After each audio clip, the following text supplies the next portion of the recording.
Hello everyone, I am Dan Stapleton, and this is Homeworld Deserts of Kharak, which I'm kind of excited for because it's the first new Homeworld game since 2003. So with me here is the CEO of Blackbird Interactive, the developer, Rob Cunningham. Hello, everyone. And you were also the art director on Homeworld 1 and 2 at Relic, That's right? right. Yeah, so that's some good pedigree. We've also got Rory McGuire, the lead designer. Hi, guys. We're about to see the intro cinematic here, which is some good callbacks to the original style of Homeworld. So I'll just shut up and let you watch that.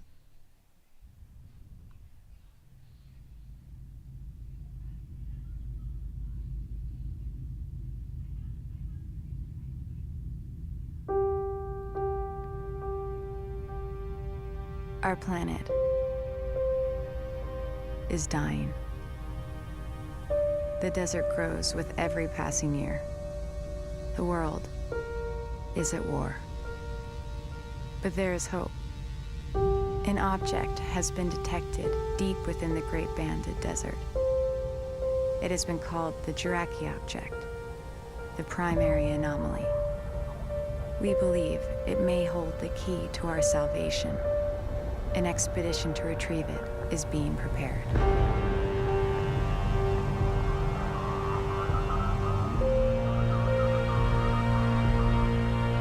Rachel, we have you on this. Stand by for pickup.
Rachel, we need that control module hooked up before we launch, and we don't have a lot of time. Understood. Clearance to approach? You're clear. Gate 5.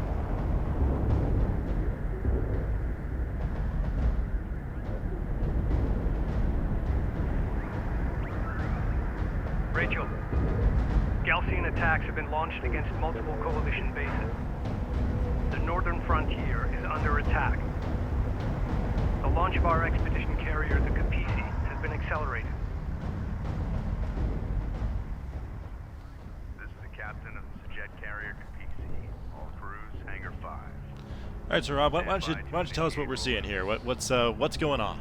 So here we have Rachel Sajet. She's the chief science officer of this expedition, which is heading out into the desert to find what they call the Juraki object, which is, of course, the Kartoba, the thing from Homeworld that launches the mothership, the place where the hyperspace core ends up being discovered. This is the great expedition that they believe will bring salvation to their dying planet. And of course, war is breaking out with the hostile tribes from the Great Desert called the Galcian. So here we see the carrier Capisi getting ready to launch from Epsilon Base. It's like an aircraft carrier, but like a Jawa sandcrawler. Yeah, exactly. It's a giant land carrier. So the land carrier kind of acts like the mothership did in Homeworld. It's your base of operations. It's the center of research and engineering. It builds units, it's the center of resourcing, and it also operates as an aircraft carrier with bombers, interceptors, gunships deployable from the carrier itself. And later in the game, it also can act as a battleship as well. The player will be gaining power for different systems in their carrier over the course of the campaign. And they'll be able to put it into reactive armor systems, into weaponry, into weapons range. So really, the carrier can be anything that you need it to be at any given time. That's one of the key strategic decisions the player makes. So here's Rachel. She's just fired up all of the game UIs, and we're getting ready to do the initial tests. And that's very closely mirroring the original Homeworld, where the tutorial, presented all the UI as parts of the systems you're controlling. That's exactly right. Yeah. So you can see here Rory's moving the camera around. It's very much the Homeworld camera.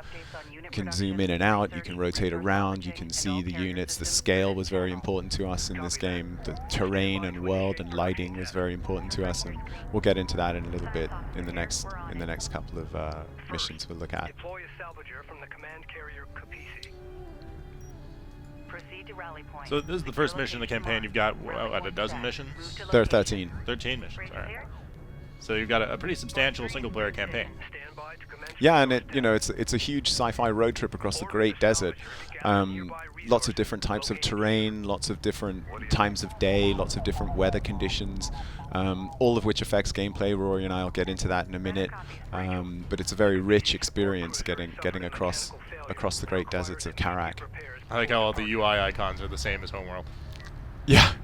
Yeah, we drew a lot of inspiration from, more than just the UI. Every kind of pillar and feature we measured against how we felt it delivered the tone and feel and gameplay systems of Homeworld. Yeah, we were also very keen to achieve the same look and feel that we had in Homeworld. So same art style, same sound. That, Aaron Kambitz is still doing the art. Paul Ruskay doing the audio and music. Very much putting the team back together.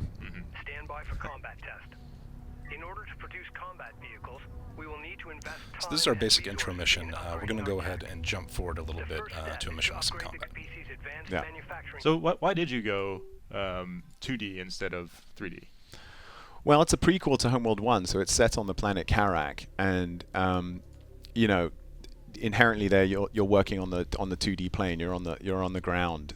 So we wanted to make sure that the Homeworld feel was maintained, even though it was on the ground. So we were very much taking Homeworld and putting it on the ground. So we wanted the third dimension, but obviously not as much as Homeworld with the Z-axis and everything, because you're obviously on the ground, you're not in space. So we've got the air units. We've also got a very robust terrain system, so that the gameplay is dynamically affected by the terrain and where you are, height advantage, and all the various terrain systems Rory will get into in just a second. And that's something you don't have in space, is terrain. Exactly. Right. Yeah, you don't have that. You don't have the bottlenecks. You don't have the choke points. You don't have the variation of terrain. And the terrain really pushes the player to secure key positions and hold them. So in some ways, it's not as three-dimensional and go anywhere, be anywhere, but it creates a real desire to take and secure 3D objects and 3D terrain. So in this scene, we're seeing the Capisi is now arriving at the boneyard to get fitted for the desert travel ahead. Here comes a giant lander transport with the Sensors Manager package to deliver it and attach it to the Capisi and get the Sensors Manager working. We wanted to get a sense of urgency as war is breaking out on the planet. The Sensors Manager is kind of the Homeworld solution to the minimap. Players at any point can hit the spacebar and jump out and see the entirety of the terrain, like you can see here. It's coming online. And it's fully interactive. It's not a 2D plane. You can spin the camera, you can zoom in, you can zoom out. Also, you can see we're reusing the Homeworld motif of intel events using the Sensors Manager, so that your objectives in the mission are clarified by an intelligence officer, just like in the Homeworld games. So here's Rory zooming in and having a closer look at the dockyard, the carrier. It's getting retrofitted right now. How big is that carrier? Do you have a measurement in? We just put to paper some specs and schematics, and we actually just measured the final distance of it. It's 563 meters, if I recall, so half a kilometer. Yeah. That's a pretty big ship. Yeah, it's massive. Destination set. And one key thing that we wanted to make sure we delivered, which is obviously a pillar of Homeworld, is the sense of scale. So our small units are small in comparison to the Capisi. The Capisi is absolutely massive, and we didn't want to squish those units or rob the player of that sense of scale and massive units and vehicles. So, Rory, if you could rotate around and show us the night sky here, Yeah, that'd be got kind it. of interesting. So here we are out in the deep desert. You can see the sky from Homeworld 1 there, the galaxy, and that's actually the same exact texture that was used in Remastered for the sky of Kharak. Nice. Science officer responding. So here we are out at the boneyard. Rory's getting ready, recommissioning some units that are in storage. We're doing a little bit of resourcing, and here's the cutscene. We just received a transmission from Northern Command. They have confirmed that multiple coalition bases have fallen, including Delta, Juno, and Epsilon. Here is under siege. So it's not quite the same animatic art style. It's more animated, obviously. Yeah, we wanted to dial it up a notch. We wanted to maintain the flavor of the old way of doing the animatics, but introduce new components. So make it color, make it elements of 3D, characters. We also wanted to include a bit of animatic content during the mission in what we call animatic insert NISs. So during the cutscene, during the NIS scenes in the game, sometimes there's a little animatic content in there too. So the whole thing is a lot more integrated and cohesive. You can see the sandstorm building in the background there. Yeah, and that sandstorm is, we will be fighting in that sandstorm at a future mission. One of the key pillars of Homeworld that we wanted to honor is the sense of this really incredible journey against impossible odds. And Homeworld, that manifests as these incredible celestial phenomena. For us, it's the threat of the desert, these insane environmental hazards of sandstorms, tornadoes, the massive overwhelming heat of the desert. All those will be factors in the course of the campaign. One other thing I want to point out here that's going on is you can see that these guys are kind of moving and articulating across the terrain. And that's not just a visual treatment, though the visual treatment's really cool. It actually provides quite a bit of gameplay. So you can see these guys, they have these red lines to their targets, and as they hit things that block their line of sight, that line of sight gets broken. So I can really use these dunes to maneuver around and bounce around terrain. If I'm advancing on a long-range enemy, I can use dunes to kind of cover me. Also, if I'm on a dune or if I have height advantage on my opponent, that gains me a substantial advantage as well. So the terrain really manifests as kind of a key environmental component. And also enabling the player to use this is this dial, which shows high ground in the pale blue and then low ground in that orange. And that shows up in the Sensors Manager too. Yeah, that's right. So how much like kind of fiddly tactical control do you give us over those units? I mean, it seems like each unit is a discrete thing, so you're going for Homeworld 1 over Homeworld 2 interface there. Do we have like formation control or anything like that? You have full group assignment control, but formation is pretty smart in that it will, if you grab a group of diverse units, it'll put them into kind of a convoy where the tougher units are in the front, the weaker units are in the rear. Enemy light attack vehicle marked on a But so runway.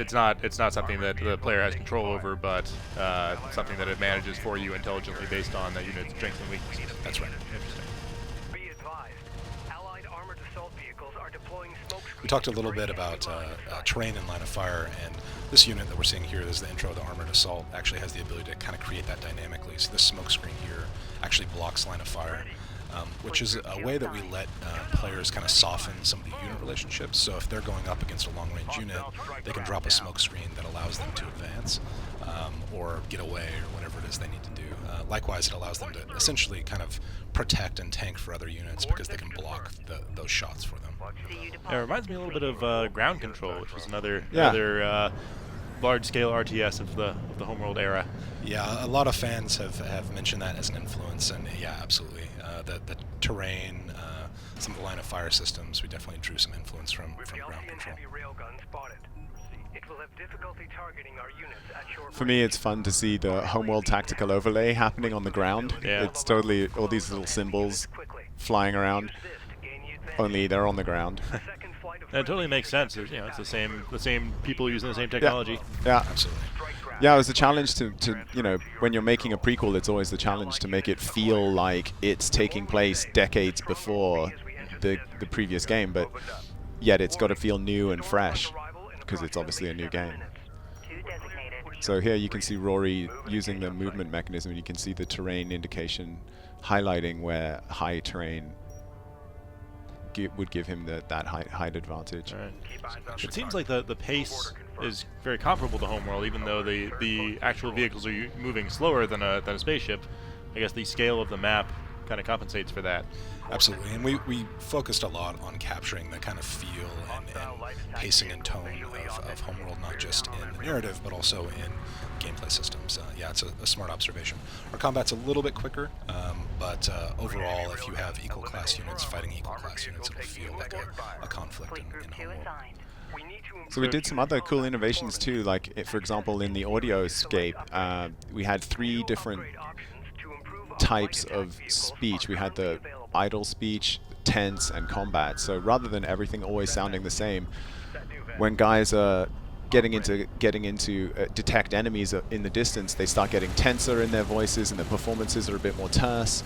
And then when combat's happening, guys are yelling a lot more, and so it's a lot more immersive and realistic sounding. Same with the music. We had a layered interactive music system that we designed and implemented, where there's an ambient in the mission, and then when activity starts, additional layers of percussion and stuff kick in, and then ultimately when the big battles start happening, you get the strings and the horns and the vocals as well. It looks like you're fighting some hovercraft there, which are moving much differently than your wheeled vehicles. Absolutely. One of the principal opponents that we face over the course of the campaign is Kith Galcian. Kith is a group of like-minded or families of people from Kharak. And Kith Galcian has been essentially exiled to the desert for hundreds of years. And in the desert, they've learned to survive in this really harsh climate. And they've also benefited from some of the technologies they've found there. So all their craft are these really cool, awesome hovercraft. And overall, their units are far more advanced than anything that the Coalition has. So should we jump out and check out a new mission? Yeah. So in our next video, we're going to see some late game content with some big guns firing. So by all means, stick with IGN for much more on Homeworld Deserts of Kharak.